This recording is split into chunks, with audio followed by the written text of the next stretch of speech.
Kurultai. In 1206, at a gathering of tribes known as a Kurultai, the young Mongol chieftain Temujin would be confirmed as Genghis Khan, ruler of the newly united Mongol nation. A Kurultai was a pivotal event that affected the fate of the whole Mongol realm. At these meetings, khans were chosen, traitors were sentenced, and wars were set in motion.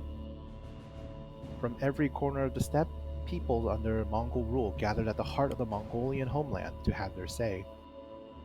There were festivities too. The sports of wrestling, archery, and horse racing would be played alongside the politics of parliament. Kurultais would endure to the end of the Mongol Empire and would leave their indelible mark on the future of the horde.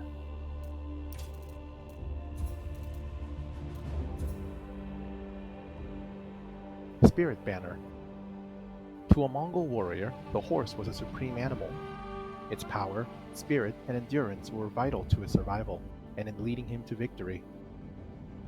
As worshippers of the eternal blue sky, Mongol warriors believed they could harness the power of nature by raising a personal banner of horsehair to capture the force of the wind.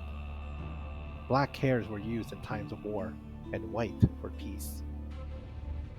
Over a warrior's lifetime, his banner would be infused with his spirit and would become the guardian of his soul in death.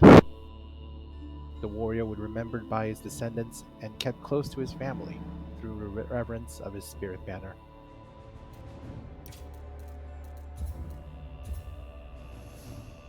The people of the Felt Walls.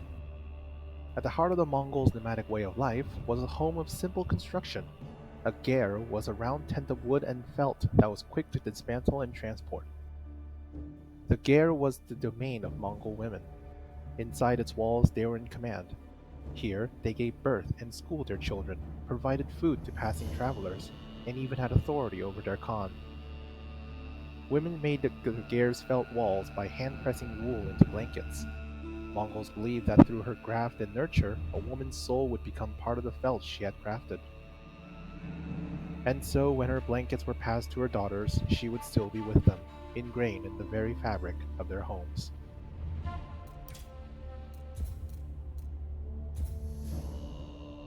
Warriors on campaign. The arrival of the Mongols in Europe was a calamity for which the West was grossly unprepared. In the years since Genghis Khan's rise, the Mongol military had perfected its strategies and invaded with unstoppable ferocity. Campaigns were planned years in advance. Scouts would survey the terrain, burning farmlands as they went, and the cleared land would create a highway of pasture for a forthcoming army and their animals. Using a decimal system of organization, a Mongol army could be tens of thousands strong and still communicate effectively, move swiftly, and feed every one of its warriors for years at a time. Through discipline, practice, and endurance, the Mongol army remained ready for action and poised for conquest.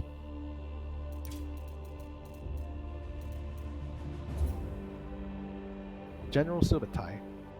During Genghis Khan's early reign, he appointed a young boy as his loyal door guard, seeing potential in his dedication. The boy remained at the Khan's side and grew up learning his strategies. He would rise to become one of the Genghis Khan's dogs of war, an elite group of his most accomplished generals. His name was Subutai. War after war, Subutai demonstrated his shrewd ability to judge an enemy's weakness and exploit it. His unconventional methods led the Mongols to easy victories across Asia and into Europe. He used spies, smokescreens, and feigned retreats to confuse and exhaust his enemies. He coordinated sudden, multi-pronged assaults across vast distances with devastating results. Subutai remains a legendary figure for both his brutality and his cunning.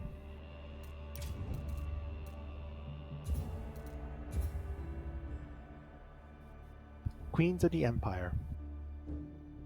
The pre-empire life of Mongol women was one of constant peril, where prominent wives were prizes to be won or stolen.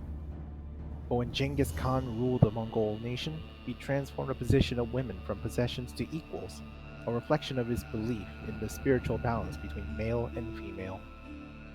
His wives and daughters would rule the conquered territories as queens, while their husbands and sons went away on campaign. Soon almost the entire empire was ruled by Mongol queens.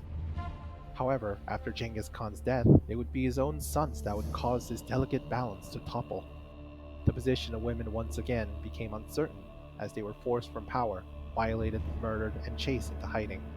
And so the Khanates descended into rivalry.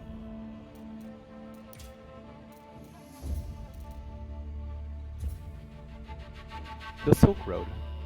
In 1227, Genghis Khan had died attempting to maintain control over the most critical trade route in the known world, the Silk Road. A vast route connecting China to the Mediterranean, whoever controlled the Silk Road had power over the world's economy. Exotic fabrics, metals, medicines, and animal products flowed east and west, as did the traditions and expertise of the peoples under the empire. Civilization mingled and prospered. At the height of the Mongol power, the Silk Road became an information highway. Its rapid postal system delivered messages and military intelligence across the continent. But as the empire began to fracture, so too did its control over the Silk Road. This vital corridor would continue to be contested for generations to come.